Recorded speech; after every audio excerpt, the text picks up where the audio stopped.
लगभग 27% ऐसे लोग रहते हैं जो कि उन धर्मों का पालन करते हैं जो आज के दिन में अल्पसंख्यक धर्म के कैटेगरी में आते हैं। चाहे वो बौद्ध धर्म के लोग हो, मुस्लिम धर्म के लोग हो, सिख धर्म के लोग हो, ईसाई धर्म के लोग हो, या अगर सरना धर्म कोड भी लागू हो जाए तो सरना धर्म के भी लोग, और ये सभी कुल मिला के 27% आबादी है पूरे देश भर की।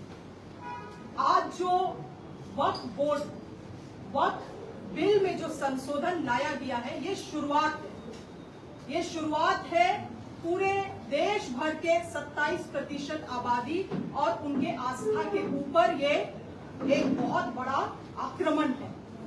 ये वक्फ बिल में जो संशोधन लाया गया, आज ये मुसलमान समाज से शुरुआत की गई, मगर इसका अंत कहाँ होगा? आज मुसलमान समाज है, कल अल्पसंख्यक के बौद्ध समाज होंगे, सिख समाज होंगे, सरना समाज होंगे, ईसाई समाज होंगे। इस तरह से आप देखेंगे तो संविधान में इन धर्मों को अपने प्रॉपर्टीज को एडमिनिस्टर करने के लिए, अपने इंस्टीट्यूशन को एडमिनिस्टर करने के लिए और अपने धर्म का प्रचार प्रसार करने के लिए कई सारे मौलिक अधिकार दिए गए। चाहे संविधान का हम आर्टिकल 14 का बात कर ले, आर्टिकल 25 का बात कर ले, आर्टिकल 26, आर्टिकल 30, ये सभी मौलिक अधिकार अल्पसंख्यक धर्मों को यहाँ पे इस देश में दिया गया है ताकि वो अपने तरीके से अपने धर्म का पर्सनल लॉज के तहत प्रोटेक्शन कर सके। और आज मुस्लिम धर्म से शुरुआत की गई है वक्फ बोर्ड में संशोधन लाके, और आगे आप देखेंगे, हम लोग जरूर इस चीज को हम लोग अनुभव करेंगे कि इस तरह का खेल हर एक अल्पसंख्यक के साथ इस देश में होने वाला है।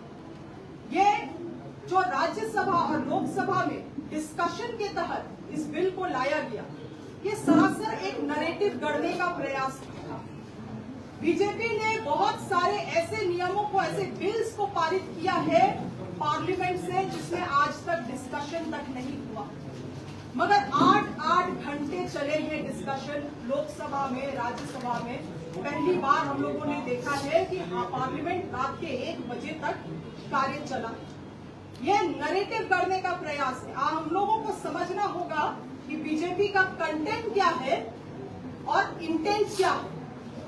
कंटेंट जो ये लोग दिखा रहे हैं मीडिया में, समाज में, और इंटेंट आज वो है जो हम लोग यहाँ से खुलासा करने वाले हैं। इन लोगों ने केवल और केवल झूठ परोसा है इस नैरेटिव के माध्यम से। वक्फ बिल में जो संशोधन लाए हैं ये लोग, इसका पहला कारण ये लोग बोलते हैं कि अल्पसंख्यक समाज का, मुस्लिम समाज का उत्थान करना चाह रहे हैं। आज देश में मुझे नहीं लगता है कोई ऐसा मुसलमान है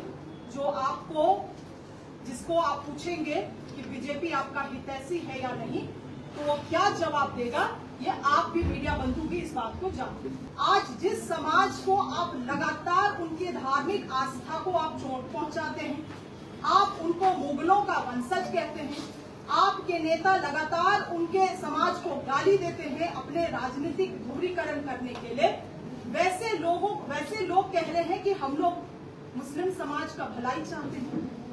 ये केवल और केवल नैरेटिव है, इसके पीछे असलियत यही है। और 8 घंटा चर्चा करने के पीछे कारण यही है कि ये दिखलाना चाहते हैं कि ये देश अल्पसंख्यकों का नहीं है, वो 27% आबादी का नहीं है ये देश।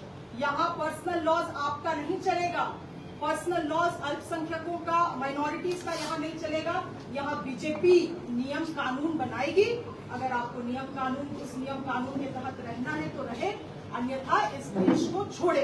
पहला नैरेटिव इन्होंने करने का काम किया, झूठ के सहारे।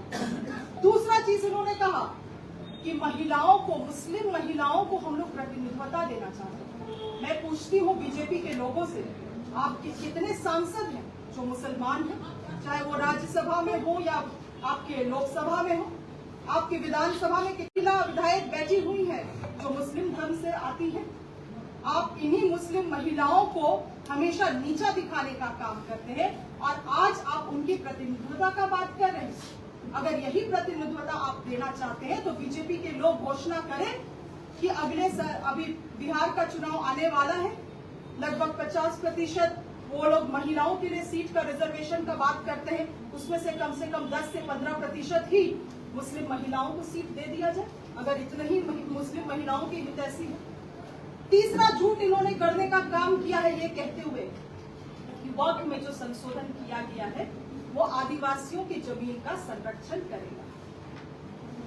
ये जो बीजेपी के लोग आदिवासियों का और आदिवासियों की जमीन के हितैषी बनते हैं, 2014 में जब झारखंड में इनकी सरकार थी और ये लोग जब लैंड बैंक बना रहे थे और आदिवासियों का सरना, मसना, हड़गड़ी सारे जमीन को, गैर मजूरा आम जमीन को इन लोगों ने लैंड बैंक में डालने का काम किया अपने पूंजीपति दोस्तों को लाभ पहुंचाने के लिए, और लगभग 201 से अधिक MOU साइन किए गए इन पूंजीपतियों दोस्तों के साथ यहाँ पे आदिवासियों का पारंपरिक जमीन को बेचने के लिए। तब इन लोगों का आदिवासियों के प्रति हमदर्दी कहाँ था? विधानसभा में इनकी सरकार थी, झारखंड में विधानसभा में मात्र 3 मिनट के अंतर्गत CNT SPT कानून, जो इस राज्य के आदिवासियों का सबसे बड़ा भूमि संरक्षण कानून है, उसको बदलने का इन्होंने कोशिश किया। तब इनको आदिवासी का जमीन का याद नहीं आया, आदिवासियों का इनको याद नहीं आया।